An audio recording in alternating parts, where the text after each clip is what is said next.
За би зүгээр хилцэх асуудал дээр л одоо үг хэлээд бас яахгүй болохгүй нэ.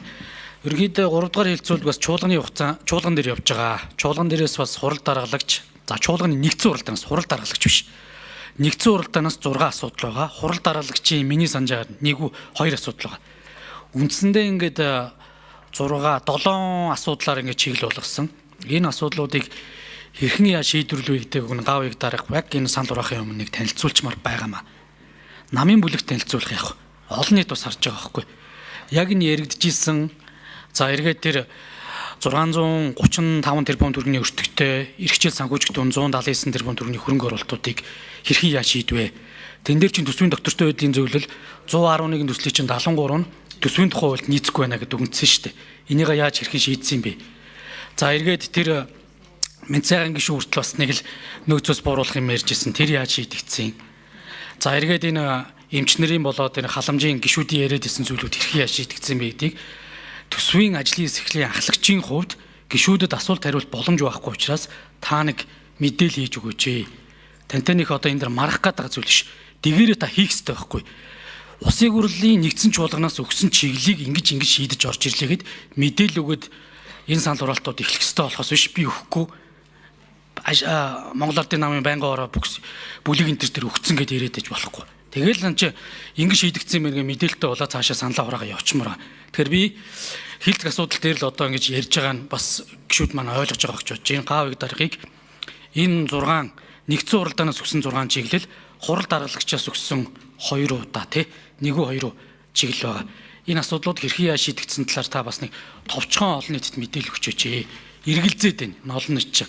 Тэгээ арайч одоо энэ дэр нэг лаз урьж хідүүлээ явмааргүй шүү дээ.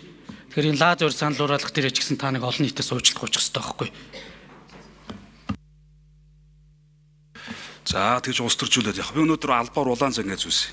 За ингээ улаан зан гэж зүүчгэр та нар ногоон дээрээ дарах нь уу улаан дээрээ дарах нь уу. Тэгээ иргэд бас гишүүд маань тэрийг яаж хүлээж авах нь уу тэгээд өөрснөө шийдвэр гаргана үз. Битээний гачин сонин зохиол яриа дээ мэдээ. За ерөнхийдөө бол 6 саналын хүрээнд 6 саналаар нөгөө нэг юу ч хаана байлаа. Танилцуулгын. Тэр чааш одоо. Энэ утсан дээр байна. За 6 саналын хүрээнд нэгдсэн чуулганаас байнга ороо руу буцаасан байгаа. Энэ чиглэл үүж буцаагдсан байгаа. За нэгдүгээр асуулт шинжилгээ ухааны технологийн сангийн зардлыг хувьчилж бууруулах байх талаар асуудал орж ирсэн байгаа. За засгийн газрын нөөц сангийн зардлыг 12.12 шин чинь 15.6 тэрбумаар бууруулах үнэтэй холбоотой хөрөнгөний зарлалын мөнгө дүнгээр нэмэгдүүлэх гэсэн санал орж ирсэн байгаа. За бүсчсэн хөгжлийг дэмжих бүтээн байгуулалтын төсөл арга хэмжээг гисэн төсөл арга хэмжээг тус бүрээр зардлах гэдэг хавсралтаар оржсон байгаа. Хавсралт 2 дээр бүгдээр нэмэгдсэн байгаа. За хөгжлийн бодлогын баримт бичиг тусгагдсан арга хэмжээг хэрэгжүүлэхтэй холбоотой 179 тэрбум гэдэг асуудал нэр байршил зэргээр нь техникийн засвар хийх гэдэг.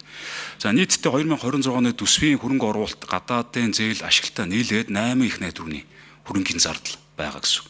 179 тэрбум гэдэг нь үндсэндээ 3% хүрэхгүй 3.6% байгаа. За тийм учраас өмнө бас 76 гишүүнтэй байхад 8 Арс намын гишүүн байхад нийт хөрөнгө оруулалтын зарлалын 10%-ийг Арс намын гишүүдээс санал хураалгаж дэмжүүлж байсан юм билээ. За тэгээд Арс намын төсөв гэж байхгүй, Ардын намын төсөв гэж байхгүй. Энэ бол улсын төсөв байна. За чуулган нэгдсэн хуралдаан дээр баясгалан гишүүний гаргасан санал дэмжигдсэн байдаг. Одоо энэ хөгжлийн бэрхшээлтэй иргэдтэй холбоотой санал дэмжигдсэн байдаг. Тэр бол одоо Арс намын төсөв гэж үзэх юм уу, улсын төсөв гэж үзэх юм уу? Эсвэл Ардын намын төсөв гэж үзэх юм уу? Тийм байдгүй маа. Тийм учраас энэ 179-тэй холбоотой асуудлаар тэр техникийн засваруудыг хийгээд энэ хавсралт 2-д орсон байгаа. За төсвийн байнга орооны дэмжигдсэн саналын төсвийн тэнцэл нөлөөлөхгүй зохицуултын саналын 2.15 дахь хэсэгт за шинжилгээ ухааны академийн хүрээлэнгүүдийн лабораторийн багаж тоног төхөөрөмж гэсэн одоо төслөөс буулгаж зохицуулт хийснийг төсвийн хөрөнгө оруулалтаар хэрэгжүүлэх төсөл арга хэмжээний техник эдийн засгийн үндэслэл зураг төсөв зөвлөх үйлчлэгээ гэж өөрчлөгдсөн байгаа. За тэгээд мөн чуулганы дэгийн хууль зөрчилдөгдсөн санал хураалтыг дахин хураах асуудал. Өнөөдрийн байнга ороор шийдэгнэ энэ санал хураалт явагдана. За би энэ гормын саналыг гаргаж байгаа. Гол асуудал юу гэхээр ажлын хэлхийн санал дүгнэлтийг танилцуулт юм аа. Ажлын хэлхийн санал дүгнэлтээс гишүүд асуулт асуух хэрэгтэй. түрүүчийн нөгөө дэг зөрчигддөг Гавиг дарга маань 7 цаг суугаад ядарсан хурал дээр бас яг энэ дэг зөрчигдсөн. Тэгээ намайг одоо бас баахан элдвэр хэлсэн байж байгаа. Яг өнөөдөр бас ингэх хэрэгтэй байсан. Нэгдсэн жуулганаас буцаагдсан 6 асуудал болон хурал даргалагчаас өгсөн нэг асуудал дээр буюу энэ 7 асуудлыг ажлын хэсэг ямар байдлаар шийдэж орж ирвэ гэдгийг танилцуулгыг яг энэ асуудал эхлэхэд танилцуулах хэрэгтэй байхгүй. Би зүгээр түрүүн бол хилцэх асуудал дээр энэ хийгээч гэдэг зүйлийг хэлсэн. Сая бас хийгдээгүй учраас бас дэг зөрчигдлөө.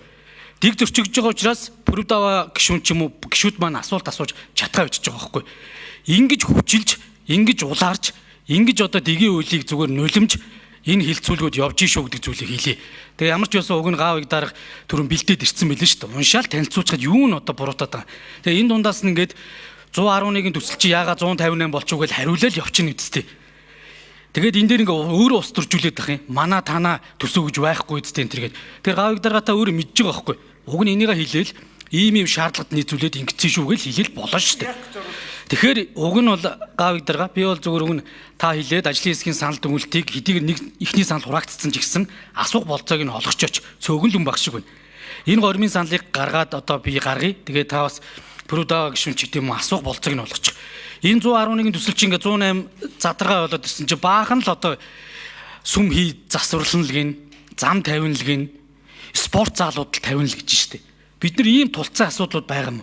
Энийг ч уг нь гişүүд асуугаад ойлголтод хүрчээд явчмаар байгаа байхгүй.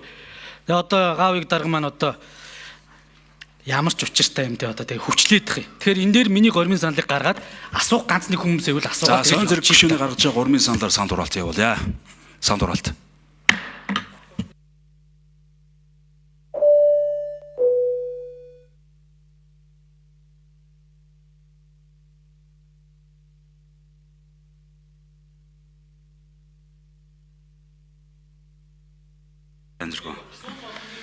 За гормын санал дэмжигдсэнгүй.